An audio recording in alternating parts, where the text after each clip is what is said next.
Athletes Overtime! Yeah!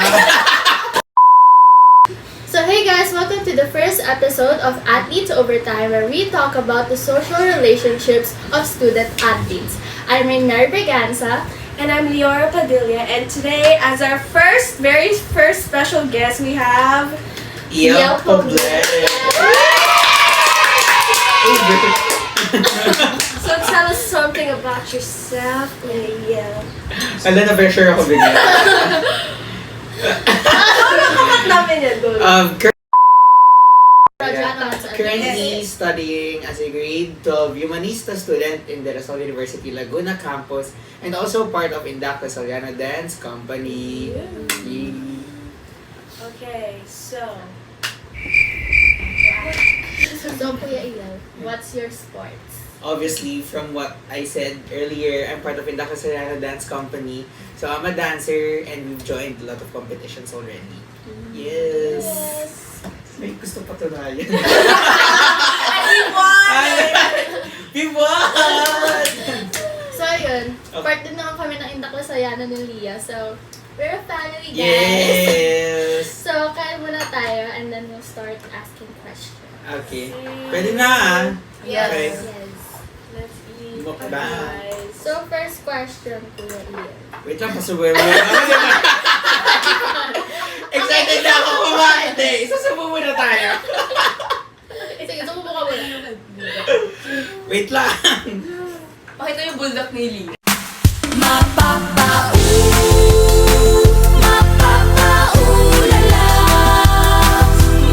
Rin ang bundak.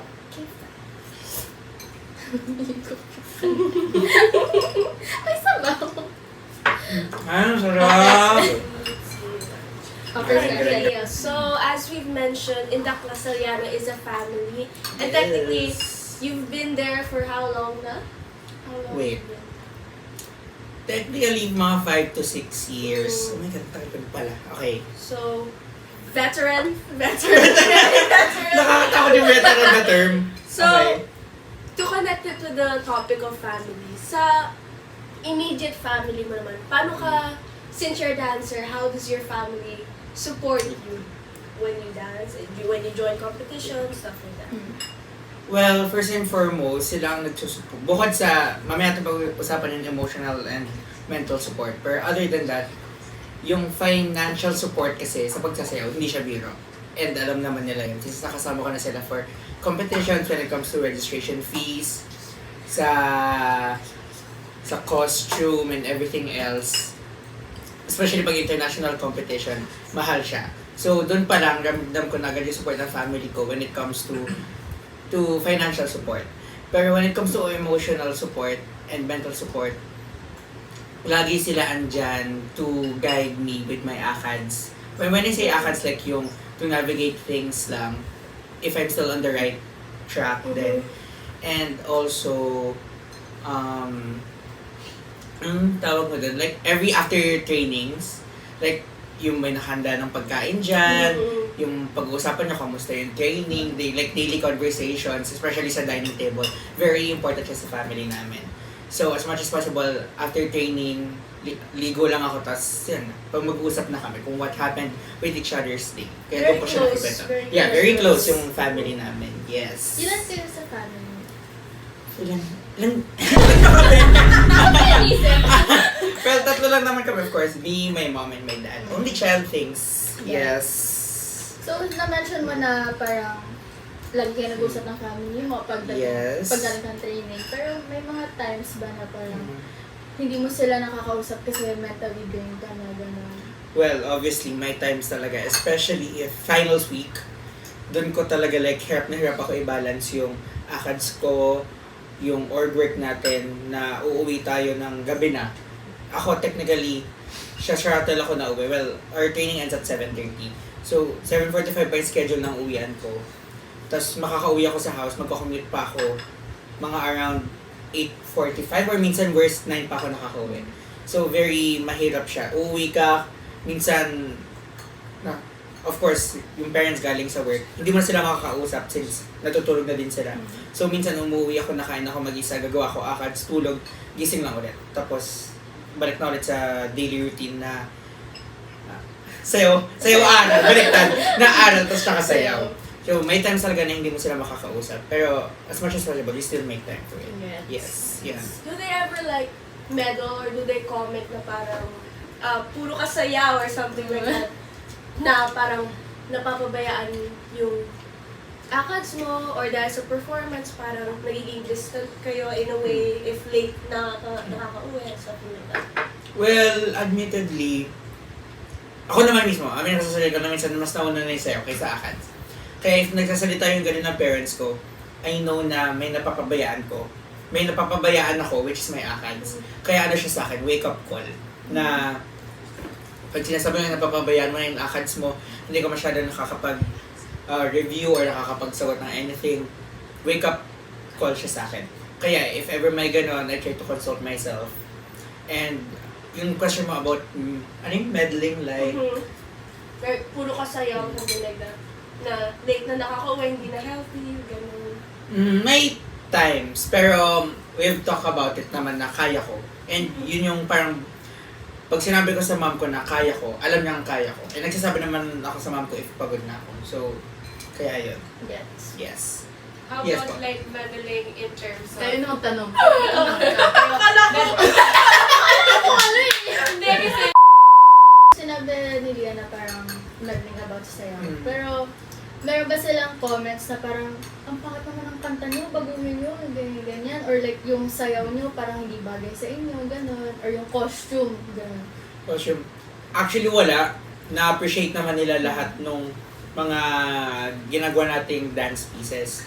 And when it comes to that, as much as possible, parang we don't meddle with things na hindi namin expertise. Kaya sa mo sila, hindi naman sila very magaling sa sayaw or hindi sila maalam. Kaya kung ano yung nakikita nila, they, as much as possible, they try to appreciate it. Kung ano lang yung alam nila. Kaya, ayun. If may mga things na sabi nila, parang, ano to, like parang medyo curious lang, out of curiosity. Pero hindi siya, ano ba yan, ang pangit? Hindi Hindi naman siya ganun. Yeah, so, Anong favorite piece nila na nagawa natin. Favorite piece. Ang alam ko, yung buong family ko, like buong fam talaga, when I say buong fam, buong angkan, yung Raining in Manila.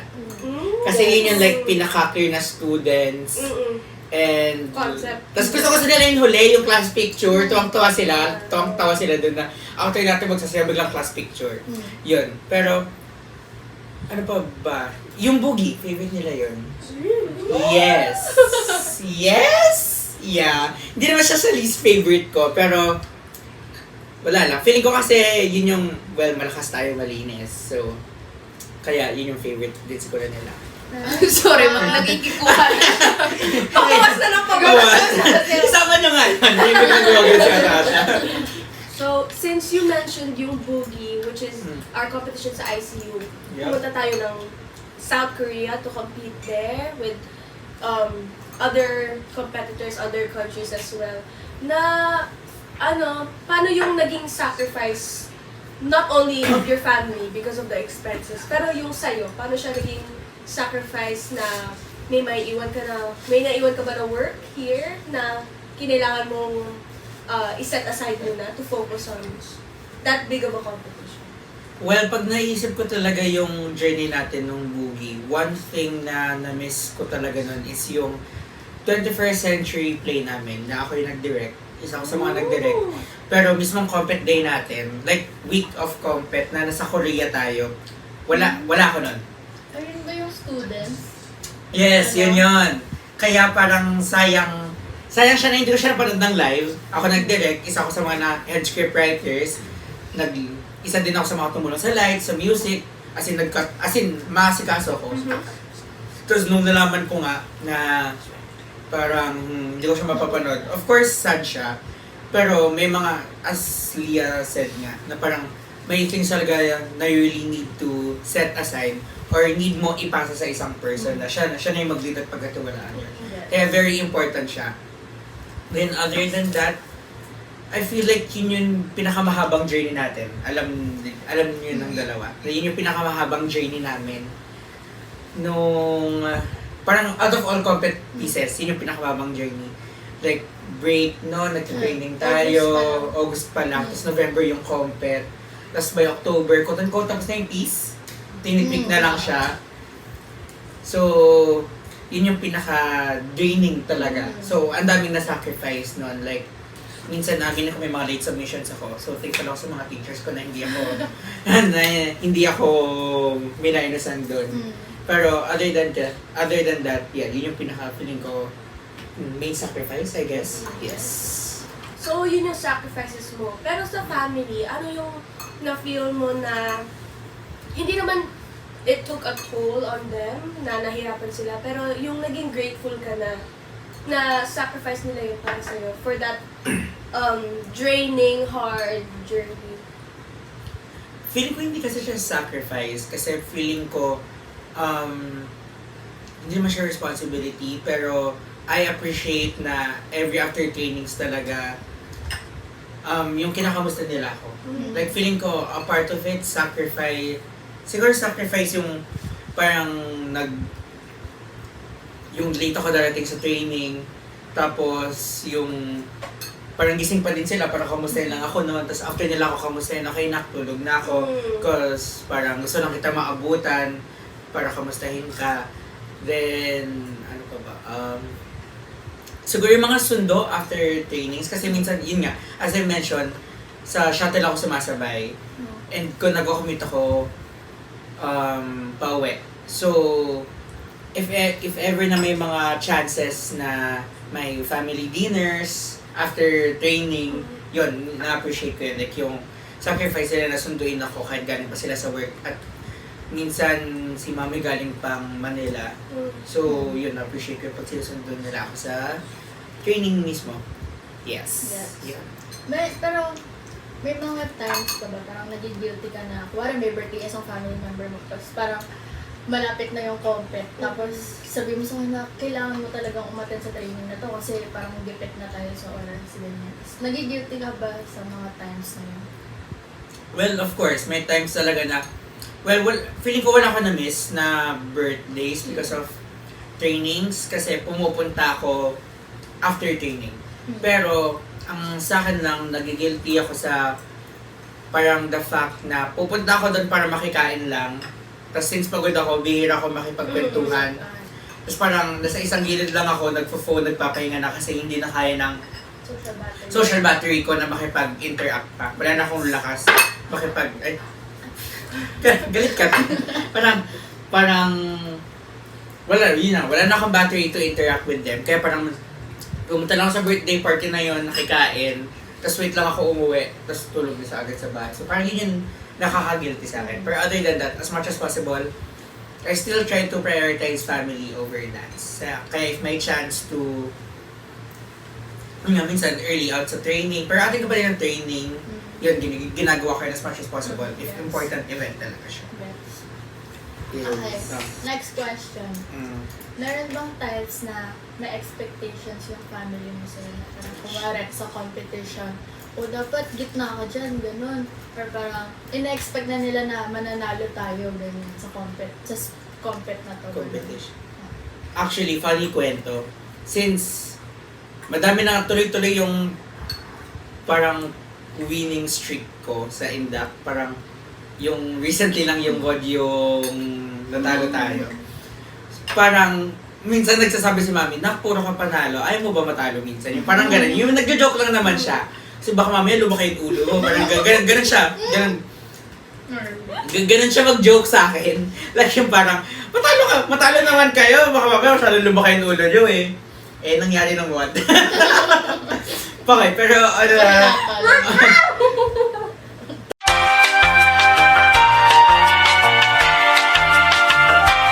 well, basta, since puro winning streak nga, minsan nagbibiro yung mom ko na parang, puro kayo panalo, baka naman kinaulan yung matalo naman kayo. Parang ganun siya. Kaya parang as much as possible, nire-remind pa din ako ng parents ko na parang to still be humble out of all achievements na yon. And parang inulit. Nawala kasi yung question sa isip ko. Like yung ay yung expectations, right? Ah. Parang, well, na-mention nyo about kung sino yung gigit na, hindi naman siya big deal sa kanila. Wala naman sila alam about formations at kung bakit ganun siya, bakit ganun yung placement natin sa formations. Kaya, wala naman sila doon. And, feeling ko expectations na dapat yung sa team, di ba may na-mention ka about it na expectations sa team?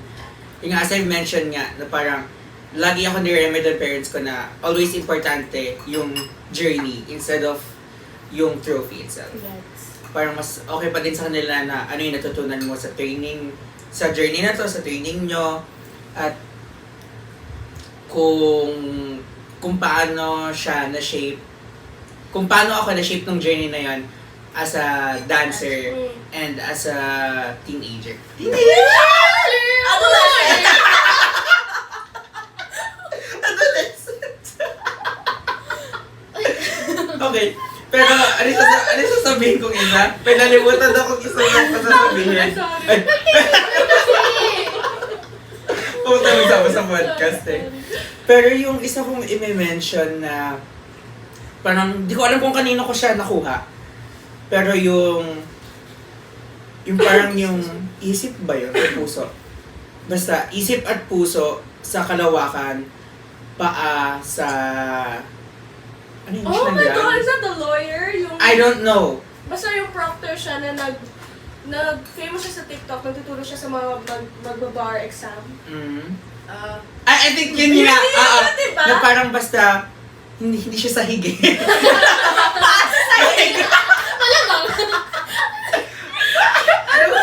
Basta, oh my God, ikat lang paasa.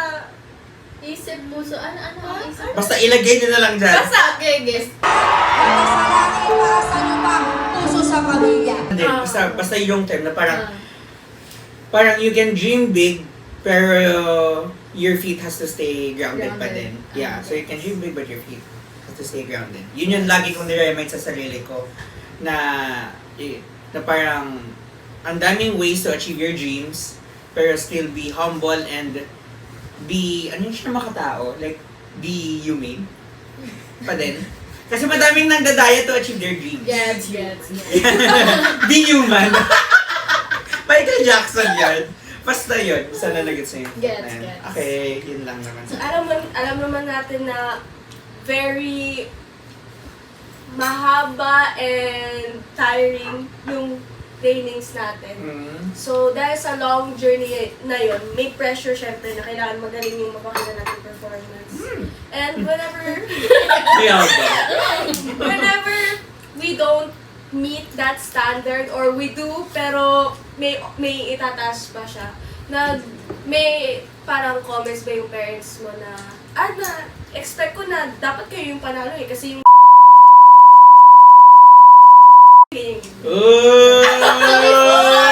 Flip na lang natin! Iblip. Uy, pwede ko sabihin. Uy! Well, yung latest lang naman na competition. Doon lang sila, madaming say. Huwag mo nga tagilan! Hey!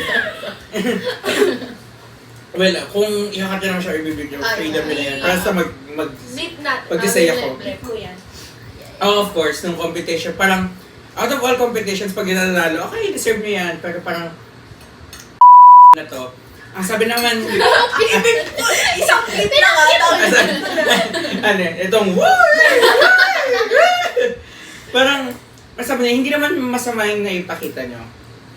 Nung nasabi niya lang, parang kinasyon nila, ay bakit ganyan kababa yung ranking? Hello po. Hello po. Kala ko na-stuck na naman siya, kaya di siya nagano. Uy, kasi pumunta ka na dito. Tapos gusto ko yung slow mo yung pag-ikot niya. Your face sounds familiar. Yun na nga, yung latest competition nga lang. Parang sabi niya, nagtaka sila at first, well ako naman din nagtaka, na bakit ganun kababa yung rankings natin, yung ranking natin specifically. When I was... Uy, parang mali yung sabihin! Wait lang. Paano ko siya na mas Ano, mabait? naka-bleep lahat? Parents lang, huwag ka nang isabi mo kayo. Oo, mamaya mag-trending tayo eh. Trending tayo sa baka mamaya. Iyan po, Nag-comment. Okay, moving on. Parents lang kasi, huwag na ikaw. Well, at first, yun nga. Nagtataka sila bakit ganun kababa yung rankings. Pero sa akin, ina-explain ko naman na parang we still did our best, pero feeling ko at that time, mas sobrang dami lang na magagaling na teams kaysa sa atin. Admittedly naman, magaganda naman yung mga runs nila kahit paano during the compet day. Kaya I feel like mas mataas din sila sa atin kasi pero yung most of the team, they have more time. Pinaghanda nila yung WOD. Kaya parang minsan, well, tinuro din naman, ikot na din kay coach. Na parang, minsan hindi mo talaga masasabi yung rankings minsan. Like minsan, yung pinaka-less prepared pa yung mga 2 weeks lang nag-prepare, minsan sila pa yung champion. Minsan yung mga 3 months nag-prepare, 4 months, minsan talo pa sila, o minsan walang kalaban.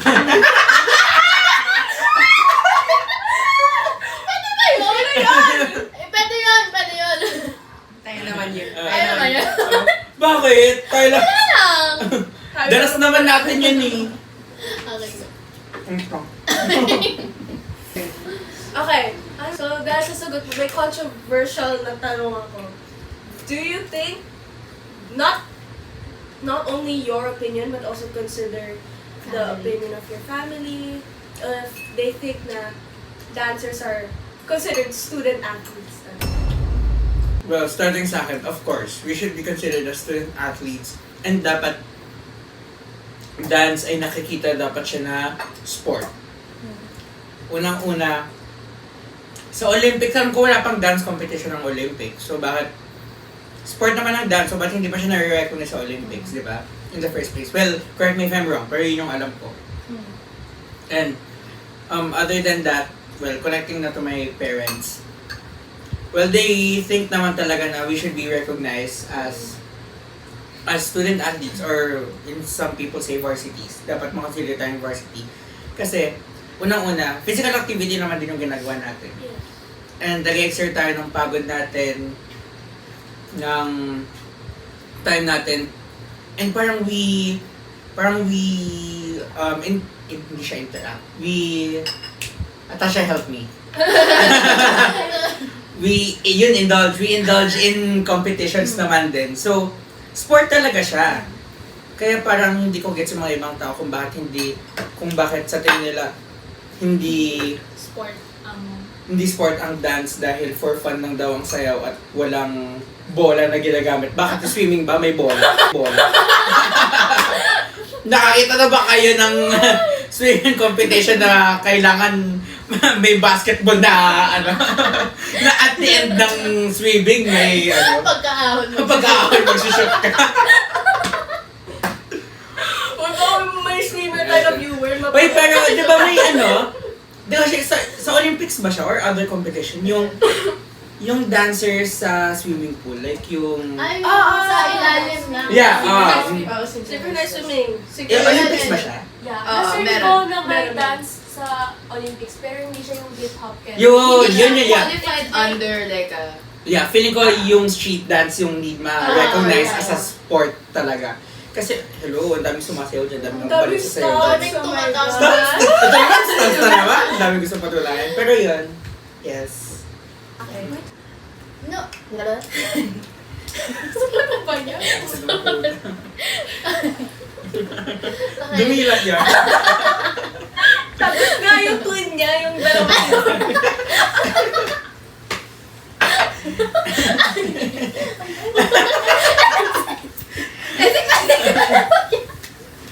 Next question. Sa family, nagkaroon ba ng time na nag-away kayo sa family mo? Tapos parang naka-affect yun sa mood mo sa training? Like, or kaya sa mismong compet day at stuff, gano'n? Like, naka-affect ba siya sa nararamdaman mo? Yeah, before the event, may nangyari. Tapos, hindi mo siya ma-reset agad eh. Gets naman yan. Siguro before compet day. like, before blockings pala, di ba? Comedy blockings, just before blockings. Medyo parang nagka-heated conversation lang kami ng nanay ko kasi parang napapansin niya na pag umuwi ako, sobrang pagod na ako, tapos minsan nga, hindi ko na kaya makipag-usap sa kanila. Kaya parang, sinasabi niya na parang, magpahinga ka na muna dyan sa sayaw, parang babalik naman yan, blah blah blah. Like parang, magpahinga ka muna, pagod na pagod ka na. Tapos parang sinabi ko lang naman sa kanya, Mi, kaya ko. Parang yun lang yung sinabi ko sa kanya. Kasi as much as possible, ayoko sumagot sa parents ko. Kaya ayun, parang sinabi ko lang na kaya ko, parang doon niya din na-realize niya na ang haba-haba ng journey, tapos mismong blockings pa and comment, di ako like, give up. So parang, ayun, parang sabi ko, kaya ko. So parang, if gets naman yun ng mom ko, yun, tapos naman na yung conversation namin doon. And with parang yung sabi mo na minsan may away before trainings, yung gano'n. Well, hindi siya naiiwasan, pero ako, as much as possible, yung sinasabi nga ni coach, lock in every training. Like, kalimutan lahat ng problema. Sasayaw lang tayo sa training na to. Pag after yung training na to, bahala na ulit. Problemahin ulit lahat ng pwede yung problemahin. Kaya, ganun ko siya, like,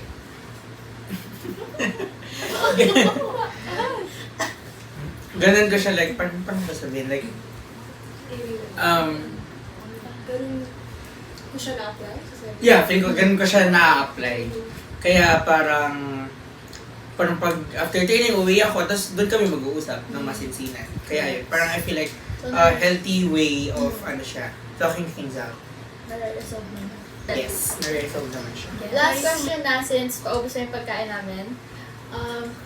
Paano mo nababalance lahat ng gawain mo? Like, lahat ng ACADS, ng org work, especially na parang co-captain ka nga sa Induct, diba, ganyan. And Yes. may upcoming showcase tayo. Yay! Nasingit na yun! July 17! 5 p.m. SMG! Okay, go. Continue mo na yan. Tapos na ba yung question? Yun lang pala. Akala ko may sisingit ka. Pero, ano pala yung chicken mo? Diba? Pero, tungkol naman dun, siguro kasi hindi ako yung person bihira ako mag-to-do list. Like yung, admittedly, Person.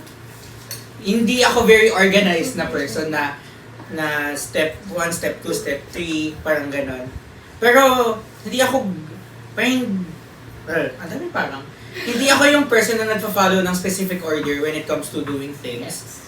Pero as much as possible, I plan things out na plan A, plan B, plan C, plan D. Ganon ako. Mahilig ako mag-plan. Madami akong plano up until like maubos na siya.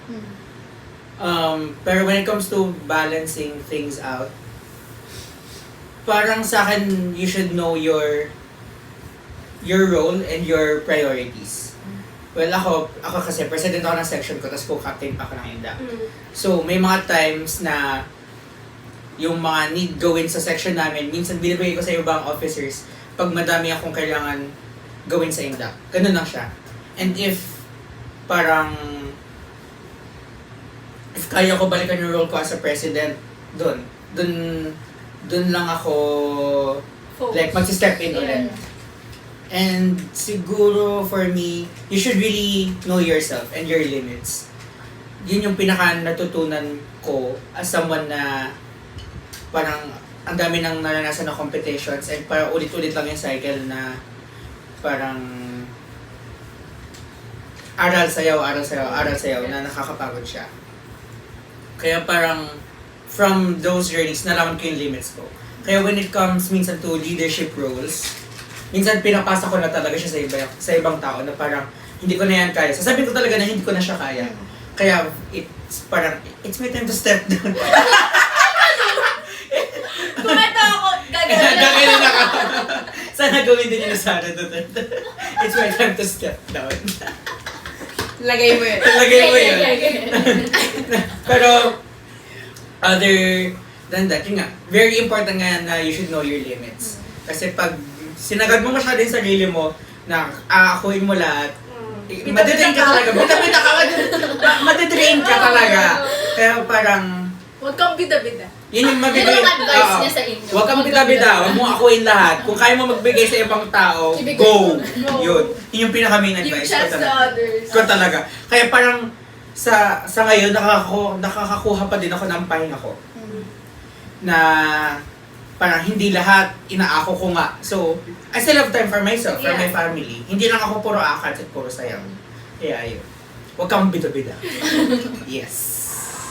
So, that's it for our very first episode on Athletes Overtime. Yeah. Thank you so much, Kuya Iya, for your time. Thank you so much, Inviting Dede.